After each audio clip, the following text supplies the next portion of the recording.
If a neighborhood were populated almost exclusively by farmers and genetic engineers and climatologists and pedologists, which means scientists that study the soil or the topmost layer of the earth, what would that neighborhood look like? This is the exercise when building my farming community here on Allantia. And here's my opinion. The centerpiece of this community would be a giant park. In this case, I'm making it a bean-shaped roundabout, which I'll call the Botanica, and this is going to be a sort of zoo for plants. You can go there and see plants from all over the world, imported or even some that have been created by genetic engineers and put on display. I think I might be plant-splaining right now, describing a botanical garden as if I invented the idea, which obviously I didn't. Anyhow, feature number 2 of this neighborhood is that it's going to be more blocky and slightly more grid-like than the neighborhood I built for my engineers. And that's to accommodate the agricultural fields that are going to intermingle with the residential buildings. All the residents of this neighborhood are going to live within close proximity to an agricultural field, which presumably they'd be working on in some capacity. Whether as an agricultural worker or some kind of scientific support role, everybody in this neighborhood lives in a place where they can see and smell an agricultural field. By choice, perhaps, or maybe because a shady dystopian government is forcing them to. I don't know yet. Feature number 3 of this neighborhood is fairly obvious. I'm using low-density residential buildings from the Green Cities DLC, which ostensibly are constructed in a sustainable way using sustainable materials. Whether that's true or it's just greenwashing, I don't know. Greenwashing, by the way, is when you take something that is not sustainable and potentially harmful to the environment and marketing it as a green alternative. You know, companies do this, they'll put out a product that they call sustainable or eco-friendly, but it's totally not, and those words aren't regulated at all. Anyway, as a layman, these buildings look ecologically friendly to me, so that's what we're using. And wherever possible, I'm building my blocks 5 units across and leaving an unzoned strip of units down the center, and we're going to fill those with trees. Because the residents of this neighborhood believe that everybody has the right to look out into their backyard and see trees.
It's time to turn my attention to the Botanica, and I have a very loose idea of what I want this park to look like.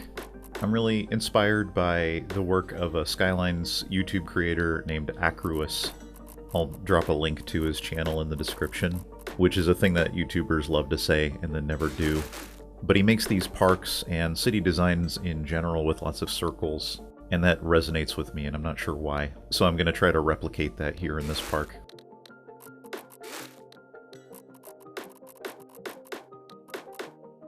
This big circle on the left ended up looking a lot like the symbol for the Tau race in Warhammer 40k, and I'm okay with that.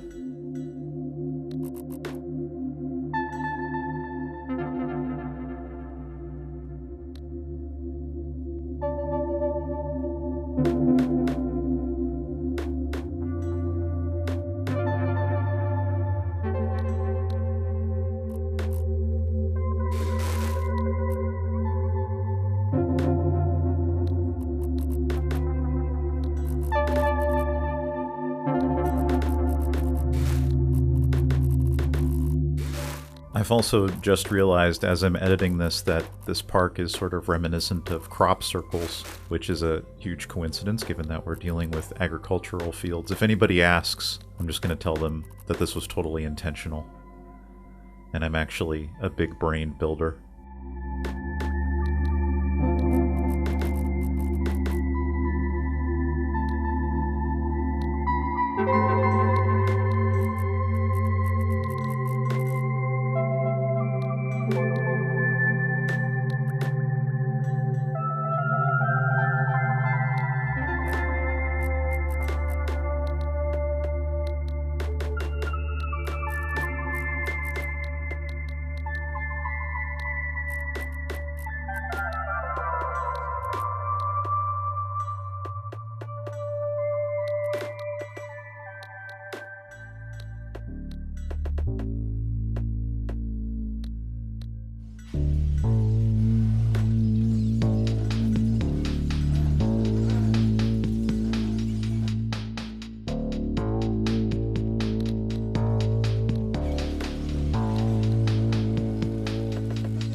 Now, full disclosure, I think that I made a very unsatisfying choice when it comes to which tree to run down the center of these blocks. I chose this full beech tree, and I'm really not thrilled with it. By the end of this video, I'll be filling neighborhoods with bamboo, like I do, and I think that that's more the direction that I want to take this neighborhood. Off camera, I'll probably go back and remove all the beech trees and add in bamboo or something else just a little bit more wild. The beech, in addition to just being kind of one note as a tree, the lines that I'm putting these trees in are just so sterile and not really representative of the neighborhood. I want to invoke the idea of permaculture, which means encouraging a biology that's sort of native and very comfortable in a given biosphere. And the way I figure it, that's the opposite, basically, of planting trees in sterile little lines. So that's a thing I'll fix. Another thing I'll fix, maybe, is these square shapes in my park, which is otherwise very round and circle-centric, to coin a phrase. Aesthetically, the square shapes really break up the circle motif in a way that I don't like, so that's another thing I'll fix, one would hope.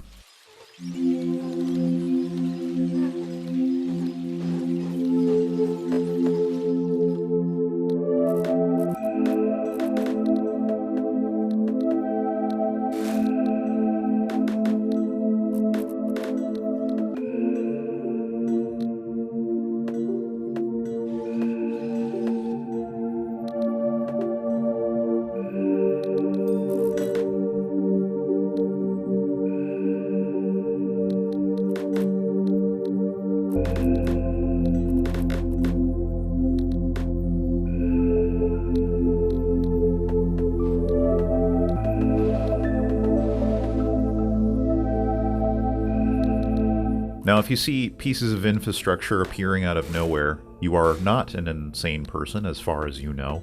Given that this neighborhood is the biggest one on the island, it's also taking me a really long time to build.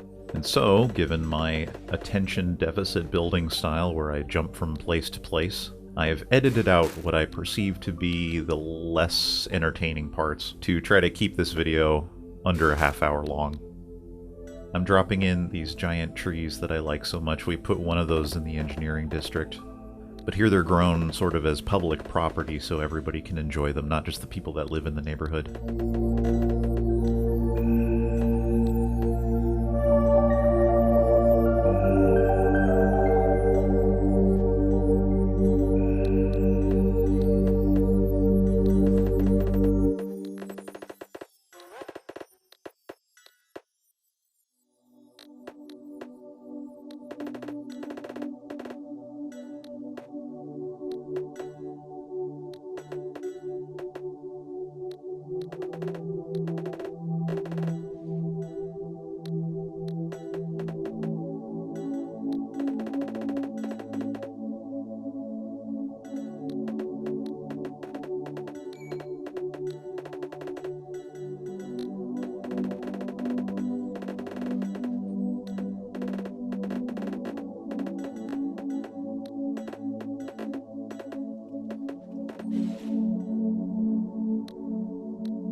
Now this one exhibit, I wanted to be really dense bamboo, and I wish I could do more of this, but the shadows absolutely destroy my frame rate, so I'm limiting it to this one little area.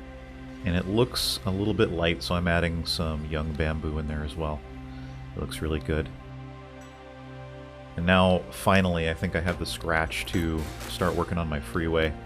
I'm going to use this really great asset, which is a freeway that also has a solar panel surface, and it does generate electricity in the game. And this will definitely free us of the need to use any coal or oil power plants.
Here I finally have enough solar freeway that I can get rid of my coal plant.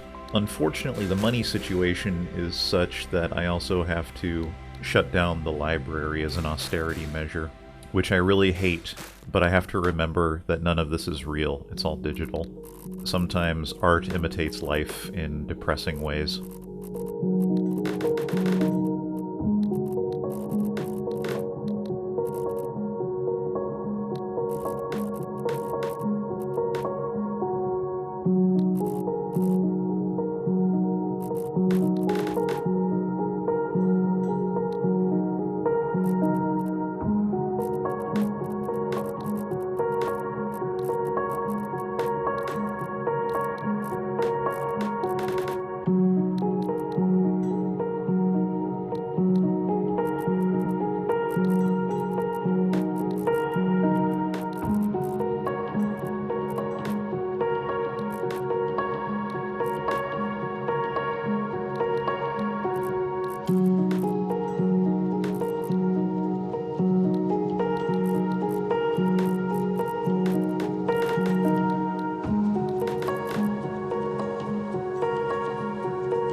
And that's that. I finished up my little industrial sector on the south side of the highway. I feel like most American towns have this area where you can pass over or under the freeway, and you find yourself in this industrial area that feels completely different than residential. It sort of pulls back the curtain on all the little things that civil engineers do to make places more livable. And none of those things are done in industrial areas, so they always feel kind of scummy. And thus, going over or under a freeway in a lot of cases feels like you're passing through a portal into a completely different world that just doesn't fit people. And that's what I've tried to replicate with that industrial area. So I would call this neighborhood about 80% done. I'm going to build a little bit more while I'm not recording and really try to flesh it out, maybe add some more to the Botanica. And I have a decision to make. Which neighborhood should I start on next? Will it be a high-density leisure district for influencers and politicians? Will it be sort of a fishing village or ocean-based neighborhood on the North Shore? Or will it be a neighborhood attached in a way to the mineral industry on the south side of the island, which would probably have a lot of stone streets and not many trees, that kind of thing? I don't know. I'll think it over. Thanks for hanging with me, and I'll see you soon.